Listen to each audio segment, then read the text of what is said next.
ಒಂದ್ ಕಡೆ ಈ ಕೇಸ್ನಲ್ಲಿ ನಾಗೇಂದ್ರ ಅವರು ಅರೆಸ್ಟ್ ಆಗಿದ್ದು ಆಯ್ತು, 6 ದಿನಗಳ ಕಾಲ ಕಸ್ಟಡಿ ಕೊಟ್ಟಿದ್ದು ಆಗಿದೆ. ಆದ್ರೆ ನಿಗಮದ ಅಧ್ಯಕ್ಷರಾಗಿರುವಂತ ದದ್ದಲ್ ಅವರ ಕತೆ ಏನು ಹಾಗಾದ್ರೆ? ದದ್ದಲ್ ಈಗ ನಾಪತ್ತೆ ಆಗಿದ್ದಾರೆ. ದಿಢೀರಂತ ತಾವಾಗೆ ಎಸ್ಐಟಿ ಕಚೇರಿಗೆ ಬಂದು ವಿಚಾರಣೆಗೆ ಹಾಜರಾದ್ರು.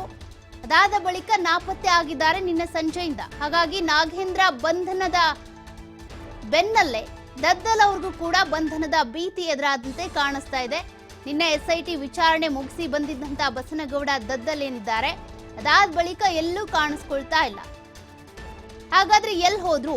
ಇಡಿ ಅಧಿಕಾರಿಗಳ ಕೈಗೆ ಸಿಕ್ಕಾಕೊಂಡಿದ್ದೇ ಆದಲ್ಲಿ ಅರೆಸ್ಟ್ ತೋರಿಸಬಹುದು, ಅವರು ಅರೆಸ್ಟ್ ಮಾಡಬಹುದು, ನ್ಯಾಯಾಧೀಶರ ಎದುರುಗಡೆ ಹಾಜರುಪಡಿಸಿ ಕಸ್ಟಡಿ ಕೂಡ ತೆಗೆದುಕೊಳ್ಬಹುದು.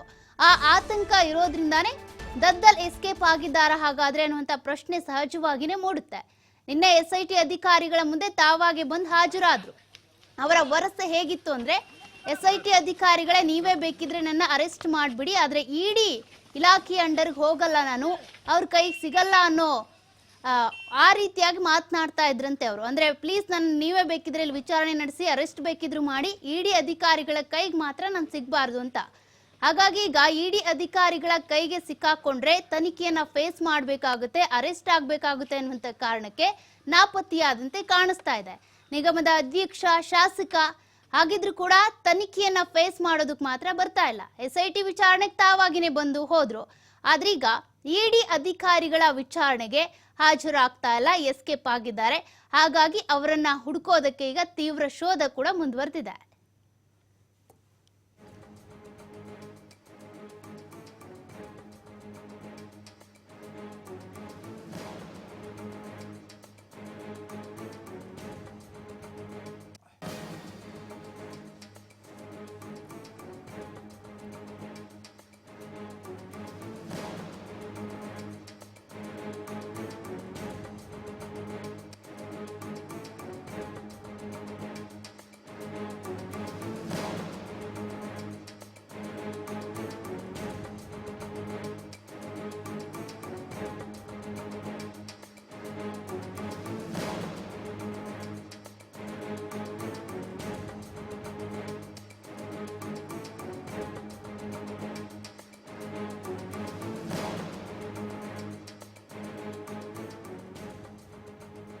ಈ ಬಗ್ಗೆ ಲೈವ್ ಡೀಟೇಲ್ಸ್ ಕೊಡ್ತಾ ಹೋಗ್ತಾರೆ ನಮ್ಮ ಪ್ರತಿನಿಧಿ ಸಂತೋಷ್ ಪಟೇಲ್. ಸಂತೋಷ್ ಪಟೇಲ್, ಈಗ ನಾಗೇಂದ್ರ ಅವರು ಅರೆಸ್ಟ್ ಆಗಿದ್ದಂತೂ ಆಯ್ತು, ಸದ್ಯಕ್ಕೆ ದದ್ದಲ್ ಅವರ ಕಥೆ ಏನು ಅಂತ? ಅವರನ್ನ ಇವತ್ತು ವಶಕ್ಕೆ ಪಡೆಯುವಂತ ಸಾಧ್ಯತೆ ಇದೆಯಾ ಅಥವಾ ಅರೆಸ್ಟ್ ಮಾಡುವಂತ ಸಾಧ್ಯತೆ ಇದೆಯಾ? ಸದ್ಯಕ್ಕೆ ಎಲ್ಲಿದ್ದಾರೆ ಅವರು ಅಂತ?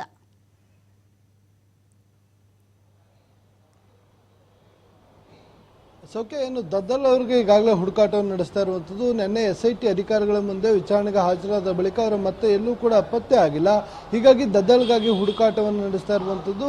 ದದ್ದಲ್ ಇಡಿ ಕಚೇರಿಗೆ ಬರ್ತಾರೆ ಅನ್ನೋ ಮಾಹಿತಿಗಳಿತ್ತು, ಅದರ ಜೊತೆಗೆ ಎಸ್ಐಟಿ ಕಚೇರಿಗೂ ಕೂಡ ಹೋಗ್ತಾರೆ ಅಂತ. ಆದರೆ ಇವತ್ತು ಸೆಕೆಂಡ್ ಸಾಟರ್ಡೆ ಇರುವ ಹಿನ್ನೆಲೆಯಲ್ಲಿ 2 ಕಡೆ ರಜೆ ಇರುತ್ತೆ ಅನ್ನೋ ಕಾರಣಕ್ಕಾಗಿ ಹೋಗಿಲ್ದೂ ಕೂಡ ಇರ್ಬೋದು ಅನ್ನೋ ಒಂದು ಕಡೆ ಮಾಹಿತಿಗಳು ಸಿಗ್ತಾ ಇರುವಂಥದ್ದು.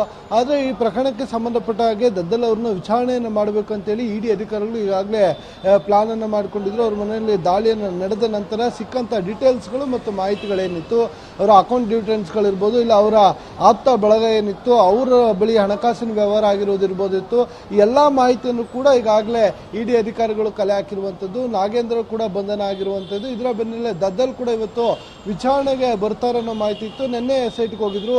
ಸೊ ಈ ಹಿನ್ನೆಲೆಯಲ್ಲಿ ಇಡಿ ಅಧಿಕಾರಿಗಳನ್ನು ಯಾವುದೇ ಕ್ಷಣದಲ್ಲೂ ಕೂಡ ವಶಕ್ಕೆ ಪಡ್ಕೊಳ್ಬೋದು. ವಶಕ್ಕೆ ಪಡ್ಕೊಂಡ್ರೆ ಇಡಿ ಅಧಿಕಾರಿಗಳು ಏನೆಂದ್ರೆ ನಾಗೇಂದ್ರ ಅವ್ರನ್ನ ನಿನ್ನೆ ಹೇಗೆ ಬೆಳಗ್ಗೆ ಮನೆಯಿಂದ ಕರ್ಕೊಂಡ್ಬಂದು ವಿಚಾರಣೆ ನಡೆಸಿ ತಡರಾತ್ರಿ ಬಂಧನವನ್ನು ಮಾಡಿದ್ರು, ಅದೇ ರೀತಿಯಲ್ಲಿ ಬಸವನಗೌಡ ದದ್ದಲ್ ಕೂಡ ಬಂಧನ ಆಗ್ಬೋದು ಅನ್ನೋ ಮಾಹಿತಿಗಳು ಲಭ್ಯ ಆಗ್ತಾ ಇರುವಂಥದ್ದು. ಯಾಕಂತಂದರೆ ಬಸವನಗೌಡ ದದ್ದಲ್ ಇದುವರೆಗೂ ಯಾರು ಕೂಡ ಸಂಪರ್ಕ ಸಿಗ್ತಾ ಇಲ್ಲ, ತಲೆಮರೆಸ್ಕೊಂಡಿದ್ದಾರೆ ಅನ್ನೋ ಮಾಹಿತಿಗಳು ಕೂಡ ಒಂದು ಹಂತದಲ್ಲಿರುವಂಥದ್ದು. ಅವರ ಮನೆಯಲ್ಲೂ ಕೂಡ ಇಲ್ಲ, ರಾಯಚೂರಿನಲ್ಲೂ ಕೂಡ ಇಲ್ಲ ಅಂತ ಹೇಳಲಾಗ್ತದೆ.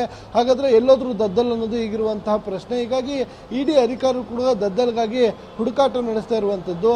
ಅವರು ಮತ್ತು ಅವರ ಆಪ್ತ ಬಳಗ ಏನು ಈ ವಾಲ್ಮೀಕಿ ಬಹುಕೋಟಿ ಹಗರಣ ಇತ್ತು, ಅದರಲ್ಲಿ ಒಂದಿಷ್ಟು ನಕಲಿ ಖಾತೆಗಳನ್ನು ಮಾಡಿ ಹಣದ ವ್ಯವಹಾರವನ್ನು ನಡೆಸಿದ್ರು. ಅವ್ರದ್ದು ಕೂಡ ಇದರಲ್ಲಿ ನೇರವಾಗಿ ಪಾಲಾಗಿದೆ ಅನ್ನೋ ಆರೋಪಗಳು ಕೇಳಿ ಬರ್ತಾ ಇರುವಂಥದ್ದು. ಈ ಹಿನ್ನೆಲೆಯಲ್ಲಿ ಇಡಿ ಅಧಿಕಾರಿಗಳು ಇವರನ್ನ ವಶಕ್ಕೆ ಪಡ್ಕೊಂಡಿದ್ದೇ ಆದಲ್ಲಿ ಇಡೀ ಪ್ರಕರಣಕ್ಕೆ ಮತ್ತೊಂದು ಮೇಜರ್ ಟ್ವಿಸ್ಟ್ ಸಿಗುವಂತ ಸಾಧ್ಯತೆ ಇರುವಂಥದ್ದು. ಸೌಖ್ಯ, ಥ್ಯಾಂಕ್ ಯು ಸಂತೋಷ್ ಡೀಟೇಲ್ಸ್ಗೆ.